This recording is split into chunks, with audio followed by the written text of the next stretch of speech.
Assalamualaikum warahmatullahi wabarakatuh.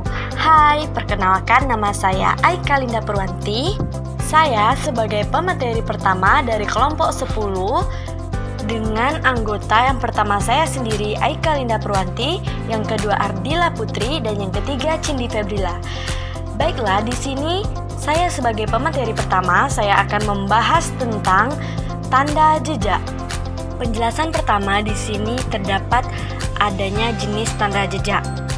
Sebelum kita membahas lebih jauh, alangkah baiknya kita memahami dulu apa itu tanda jejak.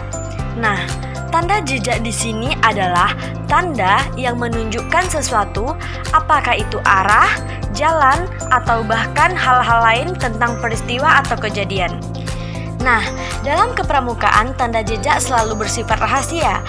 Untuk membuat tanda jejak dapat dipakai batu, kayu, ranting, rumput, dan benda-benda lain yang dapat dijadikan sebagai tanda.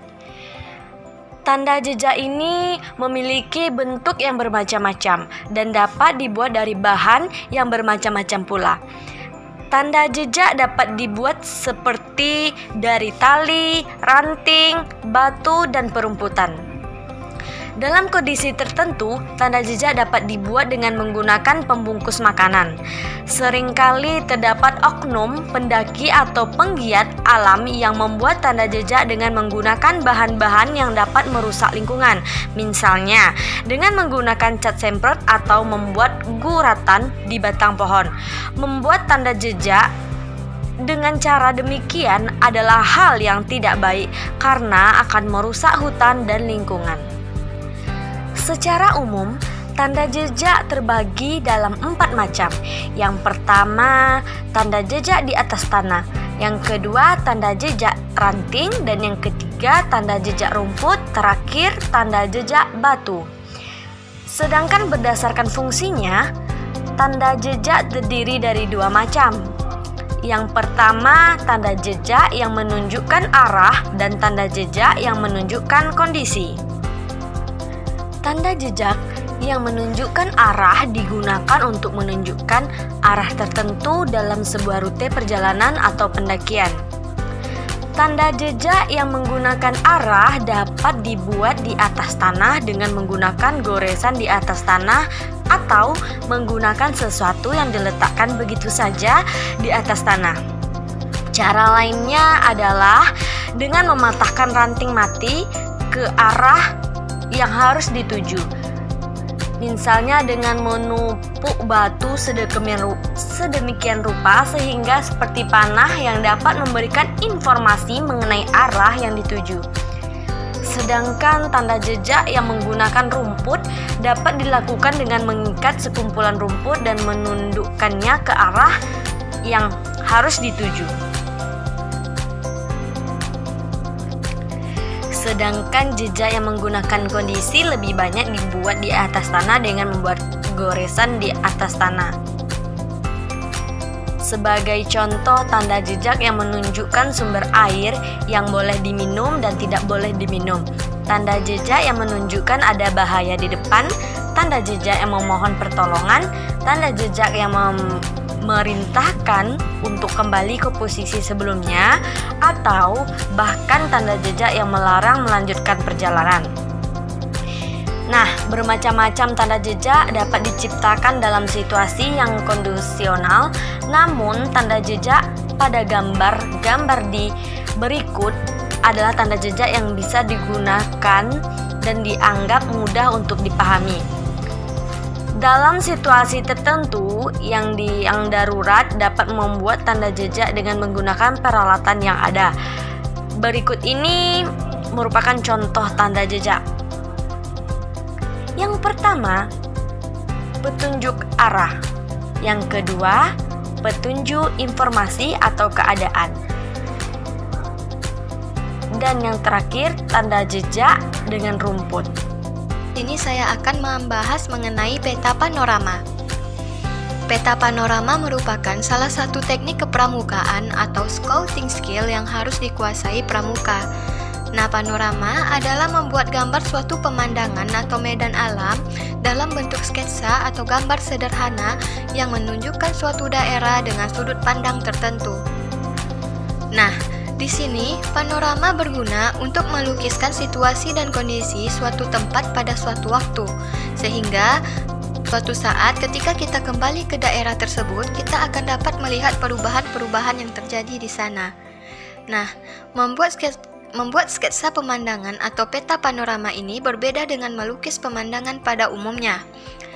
Nah, dalam membuat panorama mempunyai beberapa aturan yang membedakannya dari gambar biasa, yaitu baik dari segi peralatan maupun dari segi teknik menggambarnya. Nah, adapun alat-alat yang harus disediakan antara lain seperti kertas gambar, pensil, penggaris, ballpoint, kompas, dan alat pembidik. Nah, di sini alat pembidik merupakan suatu alat khusus dengan lubang berbentuk persegi panjang dengan 2 garis bersilang di tengahnya. Nah, alat pembidik ini bisa dibuat dengan sangat sederhana, yaitu dengan cara melubangi karton atau dengan menggunakan bungkus korek api. Kemudian di sini ada beberapa cara membuat panorama atau sketsa pemandangan, yaitu yang pertama kita harus mencari arah terlebih dahulu. Nah, di mana kita harus mencari arah sebagaimana yang ditugaskan dengan menggunakan kompas bidik atau biasanya dalam kisaran derajat, misalnya antara 1500 sampai dengan 2100. Nah, misalnya jika arah hanya diberikan satu sudut, misal 1400, dan arah tersebut dibuat dengan patokan ditambah 300 dan dikurangi dengan 300 sehingga menjadi 1400 ditambah 30 sama dengan 1700 dan 1400 dikurang 300 sama dengan 1100. Nah, jadi dapat kita bikin kesimpulan bahwasanya arah yang dibuat panorama menjadi antara 1100 sampai dengan 1700. Nah, kemudian cara yang kedua yaitu bidik. Nah, bidik di sini yaitu bidik dengan kompas arah satu benda atau lebih baik benda yang terlihat menonjol sebagai titik pusat. Catat arah dalam derajat titik pusat tersebut. Nah, kemudian cara yang ketiga yaitu melihat objek yang akan digambar. Nah, kita harus melihat objek yang akan digambar dengan menggunakan alat pembidik dengan titik pusat yang tepat di titik pusat alat pembidik dan di sisi kanan dan kiri tidak melebihi arah yang ditentukan. Nah, cara yang keempat yaitu gambar semua objek yang tertangkap dalam alat pembidik. Nah, kemudian objek yang digambar di sini adalah objek yang tidak bergerak atau berubah tempat, sehingga benda-benda yang bersifat sementara atau berpindah tempat seperti mobil, hewan, awan, dan orang itu tidak perlu digambar. Nah, cara yang terakhir yaitu setiap benda diberi arsiran yang berbeda. Nah, di sini ada beberapa ketentuan dalam mengarsir benda. Yang pertama yaitu objek yang dekat itu kita beri arsiran yang rapat. Nah, yang kedua, ketentuan yang kedua itu objek yang lebih jauh kita kasih arsiran yang lebih jarang. Nah, kemudian ada satu hal yang penting atau ketika kita ingin membuat laporan, maka laporan kita itu harus memiliki ketentuan-ketentuan juga. Seperti yang pertama yaitu bersih, yang kedua tepat arah sasaran bidiknya atau kompas, yang ketiga alat-alatnya lengkap, yang keempat keterangan laporannya lengkap, dan yang terakhir arsiran rapi dan benar. Saya Cindy Febrila. Di sini saya akan menjelaskan materi mengenai weight game. Apa itu weight game? Weight game ini merupakan permainan besar di luar lapangan wilayah yang relatif luas yang diikuti oleh 2 atau lebih regu atau tim. Nah, weight game ini bersifat permainan kompetensi atau perlindungan antar tim maupun antar individu.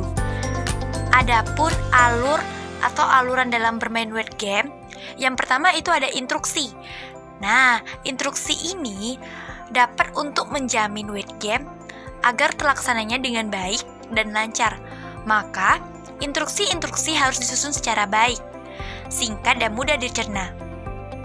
Yang pertama, yang harus kita cerna yang pertama yaitu instruksi jangan berbelit-belit agar tidak menimbulkan kesalahpahaman. Yang kedua, instruksi harus jelas, jangan bermakna ganda agar tidak terjadi salah pengertian dan salah persepsi. Yang ketiga, instruksi harus lengkap agar tidak ada peluang para peserta untuk mengkalinya. Yang kedua yaitu ada alur pengorganisasian peserta. Nah, di dalam pengorganisasian peserta ini, jumlah tim atau individu yang akan ikut serta dalam Wet Games tidak ada batasan, tergantung dengan jenis permainan, luas area, dan tujuan yang akan ingin dicapainya. Yang ketiga, penilaian. Nah, penilaian ini mengingatkan Wet Game yang merupakan permainan kompetensi, maka harus ada pemenang. Untuk menentukan pemenang dibutuhkan penilaian atau scoring.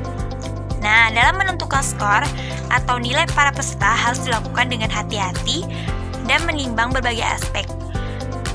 Yang keempat, lokasi atau rute. Dalam Wet Game dapat dilaksanakan di lapangan terbuka dengan peserta individu.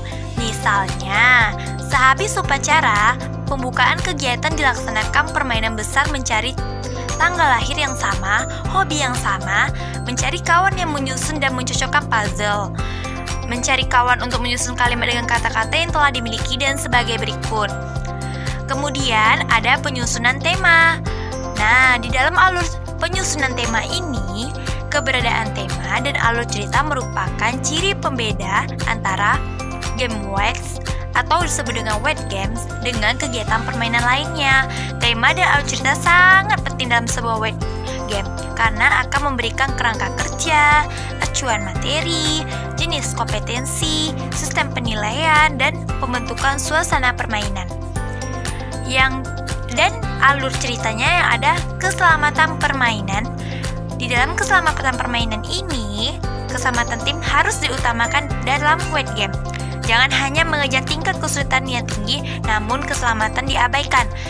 Nah, untuk menjaga keselamatan tim, maka perlu adanya pertimbangan jika memilih daerah yang berisiko tinggi, misalnya tebing, jalan curam, sungai, dalam dan berarus deras, wilayah terpencil, dan sebagainya. Kita harus tetap berhati-hati. Yang terakhir yaitu yang ketujuh, yaitu ada tips dan trik. Nah, di dalam tips dan trik ini pada Wet Game adalah media pendidikan.